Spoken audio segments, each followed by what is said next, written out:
Charlie சாப்ளினோட modern times அப்படிங்கிற படத்துல அதோட ஓப்பனிங் சீன்ல ஒரு ஆட்டு மந்தைய காட்டுவாங்க. அதுக்கப்புறம் ஒரு ஃபேக்டரிக்கு போற பரபரப்பான மக்கள் கூட்டத்தை காமிப்பாங்க. இதன் மூலமா என்ன சொல்ல வராரு அப்படின்னா, பணம் தான் மகிழ்ச்சிக்கான திறவுகோல் அப்படின்னு நினைச்சிட்டு மனிதர்கள் அந்த பணத்தை சம்பாதிக்கிறதுக்காக ஒரு ஆட்டு மந்தைய போல ஃபேக்டரிக்குள்ள போறாங்க அப்படிங்கறத சட்டைரிக்கலா சிம்பாலிக்கலா சொல்லியிருப்பாரு. இதே மாதிரி பிலசாபிக்கலா ஒரு பெர்ஸ்பெக்டிவா சொல்லப்பட்ட ஒரு கான்செப்ட் செல்ஃப் இம்ப்ரூவ்மெண்ட் உலகத்துல, அதுவும் நிறைய யூடியூப் வீடியோஸ் மூலமா அதிகமா பேசப்பட்டு வருது. உங்களுக்கு தெரிஞ்ச விஷயம் தான் இந்த ஆல்பா மேல், சிக்மா மேல், பீட்டா மேல் அப்படிங்கிற இந்த கான்செப்ட். இது எங்கிருந்து வந்துச்சு, இதனுடைய அர்த்தங்கள் என்ன, இதை யார் உருவாக்குனாங்க, இல்ல இது யார் முதல்ல ஆரம்பிச்சு வச்சாங்க, இது உண்மையா பொய்யா அப்படிங்கிற முக்கியமான விஷயங்களை இன்னைக்கு இந்த வீடியோ மூலமா நாம தெரிஞ்சுக்க போறோம். வணக்கம் நண்பர்களே, welcome back to epic life. நான் உங்கள் வெற்றி கூட்டாளி. கொஞ்ச நாளைக்கு முன்னாடி ஒரு சிக்மா மேலா இருக்கணும்னா நீங்க என்ன பண்ணணும் அப்படிங்கிற தலைப்புல நாம ஒரு வீடியோ போட்டிருந்தோம். அதை தொடர்ந்து ஒரு சில கமெண்ட்ஸ் வந்திருந்து. அதாவது ஆல்பா மேல், பீட்டா மேல், சிக்மா மேல், இதற்கும் பர்சனாலிட்டி டைப்ஸுக்கும் ஏதாவது சம்பந்தம் இருக்கா, இது உண்மையா பொய்யா அப்படிங்கிற மாதிரி நிறைய கேள்விகள். அதற்கான விளக்கத்தை தான் இந்த வீடியோ மூலமா நான் உங்களுக்கு தர போறேன். இத பத்தி நாம பார்க்கிறதுக்கு முன்னாடி முதல்ல இந்த ஆல்பா, பீட்டா, காமா, சிக்மா அப்படின்னா என்ன அப்படிங்கறத நாம முதல்ல தெரிஞ்சுக்கலாம். சோஷியல் ஹைரார்கி சிஸ்டம் அப்படின்னு சொல்லிட்டு ஒரு சிஸ்டம் நமக்கு தெரிஞ்சுதான். நம்ம ஸ்கூல் புக்ல நம்ம படிச்சிருப்போம். ஒரு ராஜா இருப்பாரு, அந்த ராஜாவுக்கு கீழே மந்திரிகள், முக்கியமான அமைச்சர்கள் அப்படின்னு இருப்பாங்க. அதுக்கு கீழே படை வீரர்கள், போர் வீரர்கள் இருப்பாங்க. அதுக்கப்புறம் விவசாயிகள் இருப்பாங்க. அப்படிங்கிற மாதிரி ஒரு நாட்டோட அமைப்பு, ஒரு ஹைரார்கி அப்படின்னா இதுதாங்கிற மாதிரி ஒரு ஹைரார்கிக்கல் பிரமிடை வந்து நம்ம ஸ்கூல்ல படிச்சிருப்போம். அதற்கான படங்களை கூட நாம பார்த்திருப்போம். அதே மாதிரி இன்றைய காலகட்டத்தில் ஒரு மாடர்ன் டைம்ல சோஷியல் ஹைரார்கி எப்படி இருக்கு அப்படின்னு சொல்லிட்டு மனிதர்களை வகைப்படுத்துறாங்க. அதுதான் இந்த ஆல்பா, பீட்டா, காமா அப்படிங்கிறது. முதல்ல இந்த ஆல்பா, பீட்டா, காமா அப்படின்னா என்ன, இதனுடைய ஆரிஜின் என்ன அப்படின்னு கேட்டீங்கன்னா, இந்த வார்த்தைகளுக்கான அர்த்தம் இது எல்லாம் கிரேக்க மொழியோட ஆல்பபெட்ஸ். எப்படி தமிழ்ல அ ஆ இ ஈ அப்படின்னு சொல்றோமோ, அதாவது ஒன்னுக்கு அ, இரண்டாவதுக்கு ஆ அப்படிங்கிற எழுத்துக்களை நாம குறிப்பிடுறோமோ, அந்த மாதிரி கிரேக்க வார்த்தைகளை பயன்படுத்தி மனிதர்களை வகைப்படுத்துறதா இந்த ஆல்பா, பீட்டா அப்படிங்கிறது எல்லாம். கிரேக்க மொழியோட ஆல்பபெட்ல alpha, beta, gamma, delta, epsilon, zeta, eta, theta, iota, kappa அப்படிங்கிற மாதிரி எழுத்துக்கள் போயிட்டே இருக்கும். இதனுடைய கடைசி எழுத்து ஒமேகா. சரி, இவங்களுடைய குணங்கள் எல்லாம் என்னென்ன அப்படின்னு இப்ப பார்க்கலாம். முதலாவது ஆல்பா மேல். இவரு ரொம்ப டாமினன்ட் ஆனவர், எதற்கும் கீழ்ப்படியாதவர், ரொம்ப கரிஸ்மேட்டிக்கா, ரொம்ப ஸ்டைலிஷா, வெற்றிகரமான ஹை ஸ்டேட்டஸ் இருக்கக்கூடிய நபர் தான் இந்த ஆல்பா. இந்த ஹைரார்கியோட பிரமிட்ல டாப்ல இருக்கிறவர் இவர் தான். இரண்டாவது சிக்மா மேல். இவரும் கிட்டத்தட்ட ஆல்பா மாதிரி தான். ஆனா இவர் கூட்டத்தோட ஒன்றாம அவருடைய போக்குல வாழக்கூடிய மனிதர். இவரை பொறுத்த வரைக்கும் தான் ஒரு சுதந்திரமா தெரியணும், அவருக்கு தோன்ற விஷயங்களை அவருடைய ஸ்டைல்ல பண்ணணும், யூனிக்கா இருக்கணும் அப்படின்னு நினைக்கக்கூடிய ஒரு இன்ட்ரோவர்ட் தான் சிக்மா மேல். மூன்றாவது பீட்டா மேல். ஆல்பா சொல்றத கேட்டு ஃபாலோ பண்ணக்கூடிய ஃபாலோவர் தான் பீட்டா மேல். இவர் முடிவுகளை தனிப்பட்ட முறையில எடுக்காம மத்தவங்க எடுக்கக்கூடிய முடிவுகளை ஃபாலோ பண்ணக்கூடிய ஒரு ஃபாலோவர். அடுத்தது டெல்டா மேல். ஒரு நார்மலான கடினமா உழைக்கக்கூடிய மனிதர் தான் இவர். கான்பிடென்ட்டும் செல்ஃப் எஸ்டீமும் குறைவாக இருக்கக்கூடியவர். இன்னொரு விதத்துல சொல்லணும் அப்படின்னா கொஞ்சம் பிசிக்கலாவும் மென்டலாவும் வீக்கான மனிதர். தேன் கூட்டுல ஒர்க்கர் பி அப்படின்னு ஒரு தேனீ கூட்டம் இருக்கு. அதாவது ஒரு தேன் கூட்டுக்கு பூக்களை தேடி போய் தேனை எடுத்துட்டு வந்து சேகரிக்கிற வேலையை செய்யக்கூடிய வேலையாட்களான அந்த ஒர்க்கர் பீஸ் இருக்காங்க பாத்தீங்களா, அந்த மாதிரியான நபர்கள் தான் இந்த டெல்டா மேல்ஸ். இன்னொரு விதத்துல சொல்லணும் அப்படின்னா இந்த ஹைரார்கி, இந்த சிஸ்டம் ரன் ஆகிறதுக்கு முக்கியமான காரணம் இவங்கன்னு சொல்லலாம். ஒரு வண்டி ஓடணும் அப்படின்னா அதுக்கு 4 வீல் தேவைப்படுது. ஆனா நம்ம எப்பவுமே ஒரு வண்டியை தான் பார்ப்போமே தவிர அந்த வீல்ஸை நம்ம பார்க்கவே மாட்டோம். ஆனா வீல்ஸ் இருந்தா தானே வண்டியே ஓடும். அந்த மாதிரி முக்கியமானவங்க தான், ஆனா கண்டுக்கப்படாதவங்க. அடுத்தது காமா மேல். ரொம்ப புத்தி கூர்மையுடைய அறிவாளிகள், கிட்டத்தட்ட சொல்லணும் அப்படின்னா ஹேக்கர்ஸ் மாதிரி. இவங்களுக்கு அதிகப்படியான நாலேஜ், அதிகப்படியான புத்தி கூர்மை இருக்கிறதுனால இவங்களுக்கு எல்லாத்த பத்தின நாலேஜும் இருக்கும். இதனால இவங்க எந்த ஃபீல்டுக்குள்ள வேணாலும், எந்த ஒரு விஷயத்தின் வேணாலும் இவங்க நுழைவாங்க.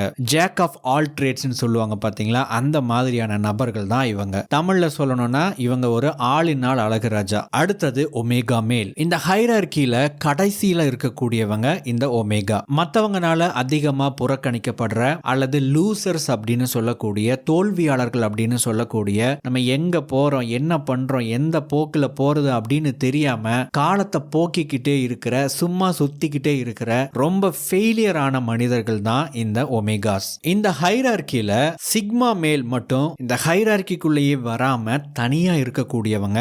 மத்தவங்க எல்லாருமே ஹைரார்கியில ஒரு அங்கமா பகுதியா இருக்கிறாங்கன்னு சொல்லலாம். சரி, இப்ப வரைக்கும் பார்த்தது இந்த ஆல்பா, பீட்டா, காமா, சிக்மா இந்த மாதிரியான ட்ரைட்ஸ் இருக்கக்கூடிய மனிதர்களுடைய வகைகள் அண்ட் பொதுவான குணங்கள் என்னன்னு சொல்லிட்டு பார்த்தோம். இதுக்கப்புறம் தான் முக்கியமான மேட்டர் இருக்கு. இதனுடைய பின்னணி என்ன, இது ஏன் அதிகமான நபர்களால் இப்போ பேசப்படுது, இது உண்மையா பொய்யாங்கிற விஷயங்கள் எல்லாம் இன்னும் கொஞ்ச நேரத்தில் பார்க்க இருக்கிறோம். அதுக்கு முன்னாடி இன்றைய வீடியோவினுடைய ஸ்பான்சர் குக்கு எஃப்எம் பத்தின சில வார்த்தைகள். ஒவ்வொரு மனிதருக்கும் ஒவ்வொரு மாதிரியான ஆளுமை தன்மை இருக்கும், பர்சனாலிட்டின்னு சொல்லுவாங்க. அதற்கு தகுந்த மாதிரி அவங்களுடைய கேரக்டர் இருக்கும். ஒருத்தங்களை புரிஞ்சுக்கணும் அப்படின்னா அவங்களுடைய பர்சனாலிட்டியை பத்தி நாம நல்லா தெரிஞ்சுக்கணும். அதை பத்தி நீங்க தெரிஞ்சுக்க பர்சனாலிட்டி ஈஸின்ட் பெர்மனன்ட் அப்படிங்கிற புத்தகத்தை நான் ரெக்கமெண்ட் செய்கிறேன். இந்த புக்கோட ஃபுல் ஆடியோ புக் சம்மரி குக்கு எஃப்எம்ல சூப்பர்பான ஆடியோ குவாலிட்டியில இருக்கு. 10,000 மணி நேரத்துக்கு அதிகமான ஆடியோ கண்டென்ட் லைப்ரரி இருக்கிற தரமான ஆப் தான் குக்கு எஃப்எம். இது ஒரு பிரீமியம் ஆப். மந்த்லி 99 ரூபா இதனுடைய நார்மல் சப்ஸ்கிரிப்ஷன் சார்ஜ். பட் நம்ம எபிக் லைஃப் பார்வையாளர்களுக்கு முதல் மாச சப்ஸ்கிரிப்ஷன்ல இருந்து மேசிவான 50% டிஸ்கவுண்ட் கிடைக்கும். அதாவது 49 ரூபாயில இருந்து குக்கு எஃப்எம் கேட்கறத நீங்க ஸ்டார்ட் பண்ண முடியும். இதற்கு ELT50 அப்படிங்கிற கூப்பன் கோடை நீங்க பயன்படுத்தணும். இந்த ஆப்பை டவுன்லோட் பண்றதுக்கான லிங்கை கீழே டிஸ்கிரிப்ஷன்ல கொடுத்திருக்கேன். கிளிக் பண்ணி டவுன்லோட் பண்ணி இந்த ஆப்பை 1 மந்த் ட்ரை பண்ணி பாருங்க. சரி, இப்போ நாம பார்த்த இந்த கான்செப்ட், அதாவது ஆல்பா மேல், பீட்டா மேல், சிக்மா மேல், காமா மேல், இது எல்லாமே உண்மையா, இதெல்லாம் அறிவியல் பூர்வமானதா, இதெல்லாம் எப்படி இந்த பர்சனாலிட்டி டைப்ஸ் இருக்கும் அந்த மாதிரியா அப்படின்னு கேட்டீங்கன்னா இல்ல. இது அறிவியல் அடிப்படையில் உருவாக்கப்பட்டதும் கிடையாது, சைக்காலஜி சம்பந்தப்பட்டதும் கிடையாது. இந்த ஹைரார்கி கான்செப்டை சோஷியல் செக்ஷுவல் ஹைரார்கி அப்படின்னு சொல்லுவாங்க. இத தியோடர் ராபர்ட் பேல் அப்படிங்கிற ரைட்டர் டிஃபைன் பண்ணனதுதான். இவர் தான் மக்கள், அதாவது ஒரு சொசைட்டில இப்ப இருக்கக்கூடிய மக்கள் இப்படி எல்லாம் இருக்காங்க அப்படின்னு எழுதினாரு. அதை பத்தின ஒரு எக்ஸ்பிளனேஷன் வீடியோ கூட யூடியூப்ல இருக்கு. இத பார்த்ததுக்கு அப்புறம் நிறைய யூடியூப் சேனல்ஸ்ல இந்த ஹைரார்கி கான்செப்டை வச்சு நிறைய வீடியோஸ் போட ஆரம்பிச்சாங்க, எஸ்பெஷலி இந்த செல்ஃப் இம்ப்ரூவ்மெண்ட் வீடியோஸ்ல. அதுக்கப்புறம் ஆல்பா மேல் அப்படிங்கிற அந்த ஒரு விஷயத்தை மட்டும் நிறைய பேர் பிடிச்சிக்கிட்டாங்க. காரணம் என்ன அப்படின்னா ஹைரார்கில அது டாப்ல இருக்கு இல்லைங்களா, அதனால. சோ நீங்க எப்படி ஆல்பா மேல் ஆகலாம், ஆல்பா மேல் ஆனாதான் கெத்து, ஆல்பா மேலா நீங்க இருக்கணும்னா என்ன பண்ணணும் அப்படிங்கிற மாதிரி எக்கச்சக்கமான கண்டென்ட் வர ஆரம்பிச்சது. இந்த ட்ரெண்டை அப்படியே ஃபாலோ பண்ணி எல்லா இடத்துக்கும் பரவ ஆரம்பிச்சது. சோ இப்படிதான் இந்த கான்செப்ட் இப்ப பேசப்படுறதுக்கான காரணம் அப்படின்னு கூட சொல்லலாம். இது உண்மையா அப்படின்னு கேட்டீங்கன்னா சயின்டிபிக்காவோ சைக்கலாஜிக்கலாவோ இது உண்மை அப்படின்னு நிரூபிக்க முடியாது. இது ஒரு பெர்ஸ்பெக்டிவ், அவ்வளவுதான். அதாவது கண்ணை மூடிக்கிட்டு ஃபாலோ பண்ற மக்கள் கூட்டத்தை நம்ம ஆட்டு மந்தைன்னு சொல்லுவோம். இந்த வீடியோவோட இன்ட்ரோல பார்த்தோம் இல்லைங்களா, மாடர்ன் டே அப்படிங்கிற படத்துல இருந்து ஒரு காட்சி. அந்த மாதிரியான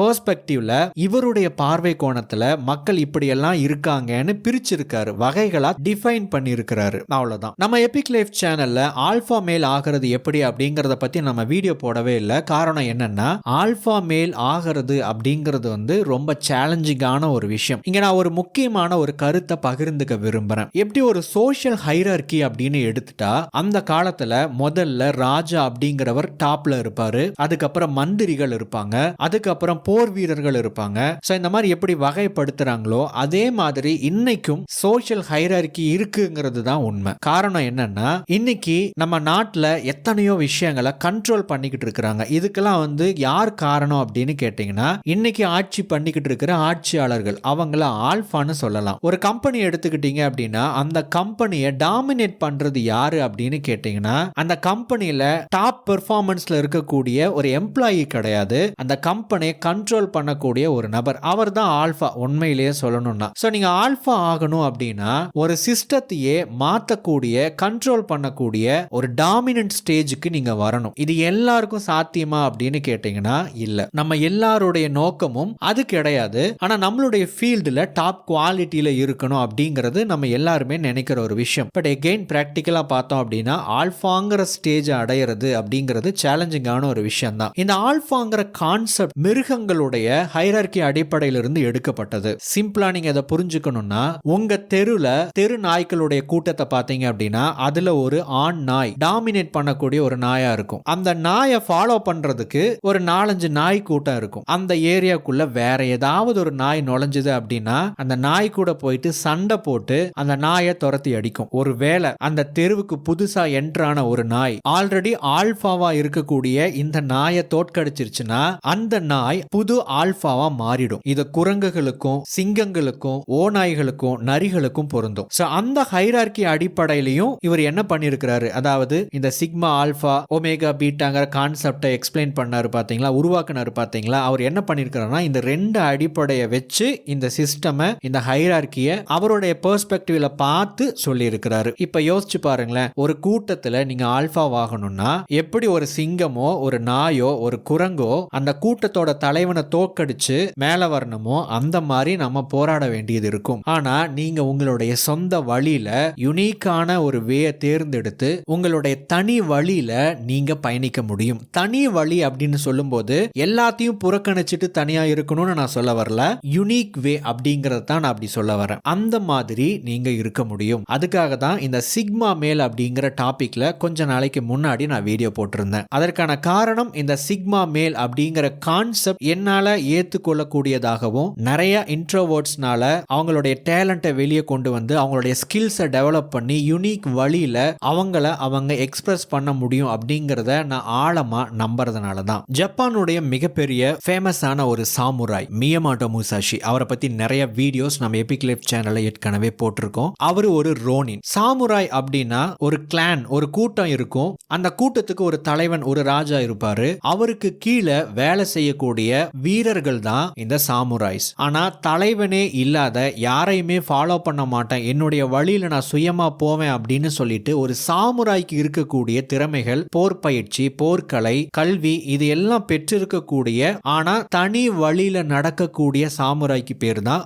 ரோனின். அந்த மாதிரியான ஒரு ரோனின் தான் மியமோட்டோ முசாஷி. அவருடைய புத்தகங்களை நான் படிச்சிருக்கேன். அந்த கான்செப்டும் இந்த சிக்மா மேல் அப்படிங்கிற கான்செப்டும் அதிகமா பொருந்தக்கூடியதா இருந்துச்சு. நான் அந்த சிக்மா மேல் அப்படிங்கிற வீடியோ போடுறதுக்கு இன்னொரு காரணமும் அதுதான். நீங்க ஒரு சிக்மா மேலா இருக்க முடியும். சரி, இந்த வீடியோவை கன்க்ளூட் பண்றதுக்கு முன்னாடி இப்ப நாம பார்த்தோம் இல்லைங்களா, இந்த சோஷியல் ஹைரார்கி அப்படிங்கிற விஷயம், இது சயின்டிபிக் கிடையாது, சைக்கலாஜிக்கலா உண்மையும் கிடையாது, நிரூபிக்கப்பட்ட ஒரு விஷயமும் கிடையாது. ஆனா நல்லா கூர்ந்து கவனிச்சீங்க அப்படின்னா இந்த சிஸ்டம் நம்மளுடைய சொசைட்டில இருக்கு அப்படிங்கிறது தான் உண்மை. சயின்டிபிக்காவோ சைக்கலாஜிக்கலாவோ நிரூபிக்கப்படாமல் இருந்தாலும் நம்மை சுத்தி இது நடந்துகிட்டு இருக்கு அப்படிங்கிறது தான் உண்மை. இதை நீங்க ஜஸ்ட் அப்சர்வ் பண்ணாவே உங்களால இதை புரிஞ்சுக்க முடியும். நண்பர்களே, இந்த வீடியோ உங்களுக்கு யூஸ்ஃபுல்லா இருந்திருக்கும் அப்படின்னு நம்புறேன். நீங்களும் உங்களுடைய சொந்த யூடியூப் சேனலை தொடங்கி நீங்க ஒரு யூடியூப் கான்டென்ட் கிரியேட்டர் ஆகணும் அப்படின்னா அதற்கு நீங்க என்ன பண்ணணும் அப்படிங்கறத யூடியூப் கிரியேட்டர் கோர்ஸ் மூலமா நான் சொல்லிக்கிட்டு வரேன். அந்த வீடியோ இப்போ இங்க ஸ்கிரீன்ல தெரியுது. நீங்க விருப்பப்பட்டா அதை கிளிக் பண்ணி அந்த கோர்ஸை அட்டெண்ட் பண்ணலாம்.